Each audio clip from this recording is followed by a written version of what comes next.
नमस्कार, मैं आरती रेडियो अड्डा से और आज है हमारे साथ एक बहुत ही खास इंसान जो बॉलीवुड, हॉलीवुड और आई थिंक 3000 से ज़्यादा ऐड कर चुके हैं। Rajkumar Kanaujia. Thank you so much sir for coming to Radio Adda and it's our honour कि आज हमारे साथ हैं। और सबसे पहले मैं ये जानना चाहूँगी कि एक्टर बनने के लिए किसने आपको इंस्पायर किया, या ये आपका खुद का था कि मुझे अपनी लाइफ में इसी चीज़ में अपने आप को स्टेबल करना है? First of all, तो आरती जी, thank you so very much for having me, and thank you Radio Adda. So to be precise, as far as inspiration is concerned, मैं प्रेरित हुआ हूँ मेरे आसपास के माहौल से, मेरे अनगिनत किरदारों से जो मेरे आसपास रहे हमेशा, और विशेष तौर पर मैं नाम लेना चाहूँगा सत्य साई बाबा का। सत्य साई बाबा आप जानते होंगे, ठीक है? तो उनसे मतलब मैं I am not a follower as such, लेकिन ये है कि उनका क्लासेस चलता था हर इतवार मेरे घर के बगल में जी। तो मेरे माता पिता मुझे वहाँ हर इतवार को छोड़ते थे 3 घंटे के लिए। अच्छा। तो वहाँ से मेरी शुरुआत हुई एक्टिंग की, और वहाँ पर हम रंगमंच में सक्रिय हो गए। फिर कर कुरा के एमएचए थिएटर से फिर प्रोफेशनल थिएटर में पृथ्वी थिएटर ज्वाइन किया। तभी शशि कपूर साहब की बेटी है संजना कपूर, वो थिएटर चलाते थे और मैं उनके साथ जुड़ गया। फिर वहाँ पर मुझे मकरंद देशपांडे मिले। फिर मेरा ज़्यादातर जो रंगमंच का समय है वो मकरंद देशपांडे के साथ रहा।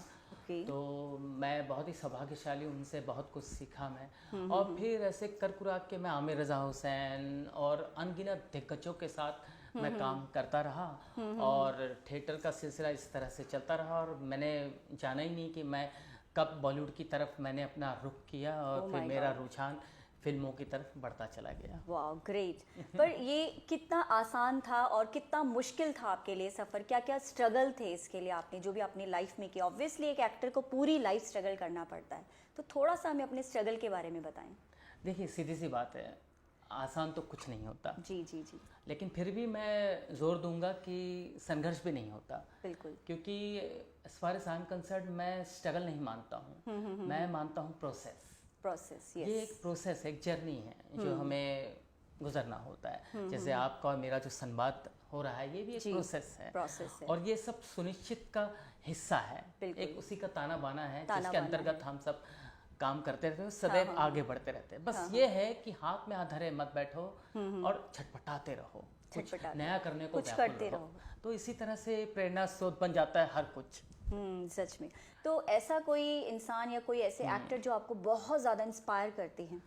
देखिए, अगर हम बात यहाँ की करते हैं फिल्मों की, बॉलीवुड की फिल्मों की विशेष तौर पर, तो मुझे बलराज साहनी हो गए, या हाल फिलहाल इरफान खान हो गए, और कुछ एक और लोग, देवेंद्र वर्मा एक कॉमेडियन, पता नहीं आप जानते कि नहीं आजकल के लोग। अंगूर फिल्म में जो संजीव कुमार के साथ डबल रोल में थे, वो मुझे बहुत अच्छे लगते हैं। और अगर वेस्टर्न सिनेमा की बात करें, जो कि मैं वहाँ भी काफ़ी प्रभावित हूँ, तो मॉर्गन फ्रीमन नाम के कलाकार हैं जिनसे मैं बहुत प्रभावित हूँ, और कहीं ना कहीं उनसे कनेक्ट करता हूँ, रिलेट करता हूँ अपने आप को। तो उससे भी, तो ये दो है जिनसे, दो किरदार जिनसे मैं बहुत प्रभावित हूँ। अच्छा, कौन कौन से ऐसी बॉलीवुड मूवीज़, कुछ नंबर्स आप हमें बताएंगे, कुछ नाम बॉलीवुड मूवीज़, कुछ एड्स जो आपने किए हैं? देखिए, फिल्में अभी मेरी 100 के ऊपर हो चुकी है। और आप IMDb प्रोफाइल देख सकते हैं। इसके अतिरिक्त विज्ञापन 3000 के ऊपर हो चुके हैं। और अगर हम फिल्म की बात करते हैं, स्टाइल एक फिल्म थी जो बहुत पॉपुलर थी, जिसमें शरद कांडी मेरा किरदार था, शशि कपूर मेरे फादर बने थे। और फिर बाद में हासिल नाम की एक फिल्म थी, वो भी बहुत पॉपुलर थी, इरफान खान की, जिससे वापस से इंट्रोड्यूशन हुआ बॉलीवुड सिनेमा में। फिर 1 2 3 थी, फिर ऐसी काफ़ी सारी अनगिनत फिल्में आई, और हाल फिलहाल आखिर में राधे आई। और अगर विज्ञापन की बात करते हैं तो मिंटो फ्रेश, जब लैला को करना हो इम्प्रेस तो मजनू ने खाई मिंटो फ्रेश, फिर सेंटर फ्रेश, बजरंगी। तो ऐसे बहुत से विज्ञापन हैं। और अभी वेब सीरीज की अगर बात करते हैं तो नेटफ्लिक्स पे राना नायडू है, जिसमें मेरा नेगेटिव किरदार है। तो इस तरह से ऐसे काफ़ी कुछ न कुछ करता रहता हूँ। लेकिन ये है कि ईश्वर की अनुकंपा है, कृपा दृष्टि है, कभी मुझे खाली नहीं बिठा के रखा है, कुछ ना कुछ करता रहा हूँ मैं। अच्छा, आप कॉमेडी भी बहुत अच्छी करते हैं, तो कुछ ऐसी कॉमेडी मूवीज़ या कोई ऐसा पल आपको याद आता हो अपने एक्ट से? जी, कॉमेडी एक मैंने फिल्म की थी, डॉली की डोली।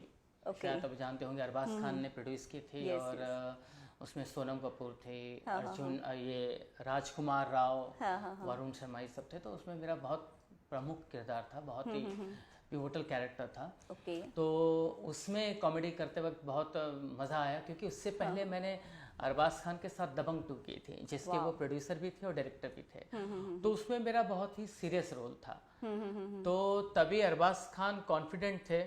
और बाय द वे ये बता दूं कि जो रोल मैंने डॉली की डोली में किया, वो पहले सुनील ग्रोवर करने वाले थे। अच्छा। हाँ, लेकिन किन्हीं वजहों से वो नहीं किया उन्होंने, तो मेरे झोली में आई। तो अरबाज खान को ऐसे लग रहा था कि मैं सीरियस रोल किया और कॉमेडी ज़्यादा किए तो नहीं कर पाऊंगा, ऐसा उनको लग रहा था। हाँ। लेकिन फिर उन्होंने बोला चलो रिस्क लेता हूँ, ऐसा उन्होंने मुझे बोला। ओके। तो उनके नज़र में रिस्क था, डायरेक्टर के नज़र में रिस्क था। लेकिन जब मैंने पहली रिहर्सल दिखाई तो सब हंसी से लोटपोट हो गए। और फिर सारे लोग सेट पे थे, रेमो डिसोजा, ये वो सब लोग थे, और सब लोग बहुत ठहाका ला के हंसने लगे और बहुत तारीफ हुई मेरी। ओके, एक्टिंग के अलावा, मतलब एक्टिंग के अलावा और कौन कौन से ऐसे आपके इंटरेस्ट एरियाज हैं? एक्टिंग के अतिरिक्त मैं बहुत अच्छा मोटिवेशनल स्पीकर हूँ, मैं माइम आर्टिस्ट हूँ, प्रोफेशनल माइम आर्टिस्ट हूँ, वॉइस ओवर आर्टिस्ट हूँ। जैसे वॉइस की अगर बात करें तो सतीश तारे मराठी के एक बहुत ही जाने माने कलाकार है, तो उनका वॉइस मैंने दिया उनकी आखिरी फिल्म में। राजू श्रीवास्तव कॉमेडियन, उनकी आखिरी फिल्म में वॉइस मैंने दी है। और ऐसे बहुत वॉइस मैंने दिए बड़े बड़े लोगों को। और एड लिखता हूँ। ओके। और 8 डायरेक्ट भी की मैंने, 8 एडवर्टाइजमेंट। और जिंगल लिखता भी हूँ, जिंगल गाता भी हूँ। अरे वाह। और पर्सनल एक्टिंग ट्यूटर हूँ। और बहुत से एक्टिंग इंस्टीट्यूट में बतौर एज अ लेक्चरर जाता हूँ। ओके। तो ये सब करता रहता हूँ। डायलॉग्स लिखे हैं बहुत सी फिल्मों में वाओ। ऐसे। और मैं नाटक बहुत लिखा है मैंने। ओके। इसलिए क्योंकि मेरा चूंकि अपना थिएटर ग्रुप था, तो इसलिए मैं पसंद नहीं करता दूसरों के लिखे हुए नाटक का मंचन करना। तो मैं अपने खुद के नाटक लिखता था और डायरेक्ट भी करता था।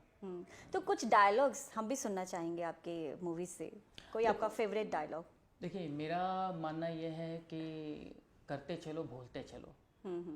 क्योंकि जब तक हम अपना पिछला अच्छा या बुरा भूलेंगे नहीं, अपना अगला अच्छा या बुरा करेंगे कैसे करेंगे? तो अपना अगला अच्छा करने के लिए पिछला अच्छा या बुरा भूलना बहुत आवश्यक है। तो इसलिए मैं भूल गया हूँ। राजकुमार जी, आप सभी के लिए एक इंस्पिरेशन है, तो आपकी लाइफ जर्नी कैसी रही और कैसे आपकी शुरुआत हुई, ये जानना चाहेंगे सभी आपसे। देखिए, शुभारंभ तो बहुत ही अच्छा हुआ, सकारात्मक ऊर्जा से लबालब रहा।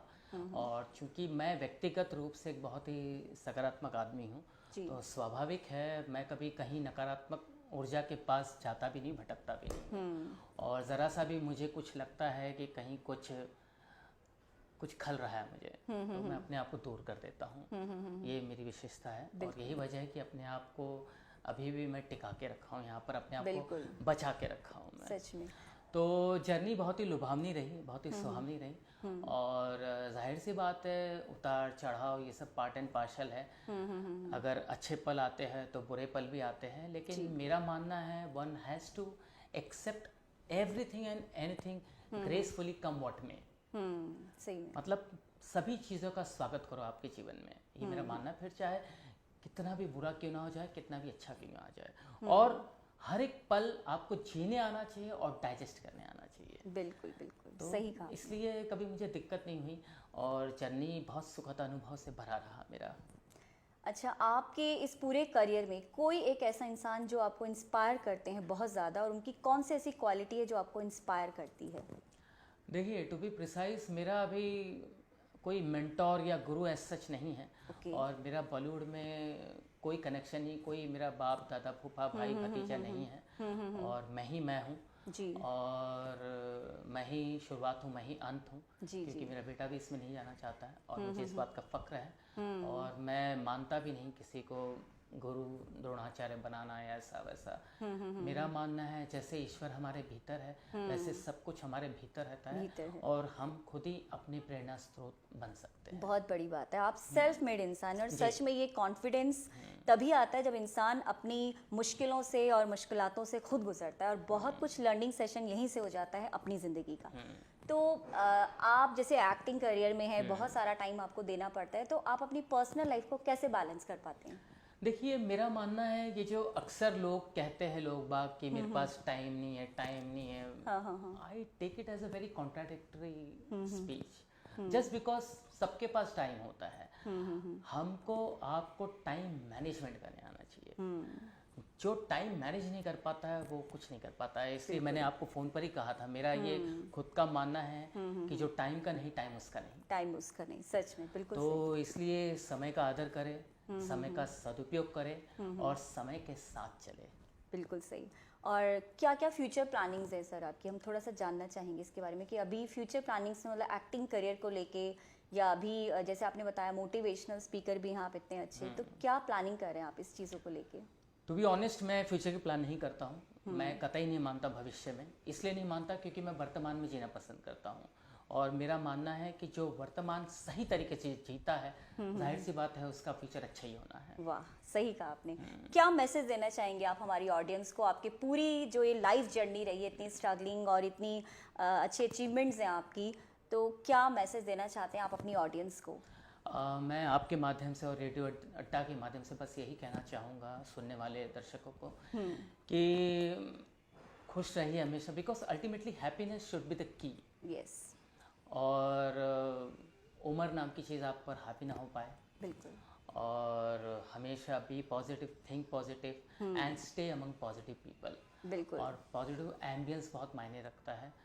और हर एक चीज़ में पॉजिटिविटी ढूंढने की कोशिश कीजिए, हर एक चीज़, और होती है, हर एक चीज़ में होती है, बशर्ते आपको ढूंढना आता है या नहीं। और blame game, excuse, justification, time नहीं है, ये सब छोड़ दीजिए बोलना। बस करते चलो, करते चलो।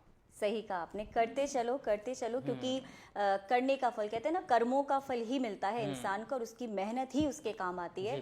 सच में राजकुमार जी, बिल्कुल भी नहीं लगा कि मैं इतने बड़े एक्टर का इंटरव्यू ले रही हूँ। बहुत इजी गो वे था और बहुत अच्छी चीज़ें आपसे सुनने को मिली, बहुत सारी मोटिवेशनल चीज़ें जो मुझे लगता है कि सबकी ज़िंदगी में मैटर करती है। एक बॉलीवुड हम स्टार को उस तरह से देखते हैं, लेकिन सच में कितनी मुश्किलें होती हैं, कितना स्ट्रगल है उनकी लाइफ में, ये खुद जानते हैं, और किस तरह से वो हैंडल कर पाते हैं अपनी पर्सनल लाइफ को, अपनी प्रोफेशनल लाइफ को।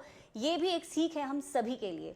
तो इसी तरह से बने रहिए रेडियो अड्डा के साथ। Thank you so much Rajkumar ji radio Adda आने के लिए, और सच में हमने बहुत सारी इंस्पिरेशनल चीज़ें आपसे सीखी हैं, मोटिवेट हुए हैं आपको लेकर, और मुझे लगता है ऑडियंस ने भी बहुत कुछ सीखा होगा आपसे। बस इसी तरह से जुड़े रहिए रेडियो अड्डा के साथ। Thank you so much. This is Aarti from Radio Adda with Rajkumar Kannaujia. Thank you so much.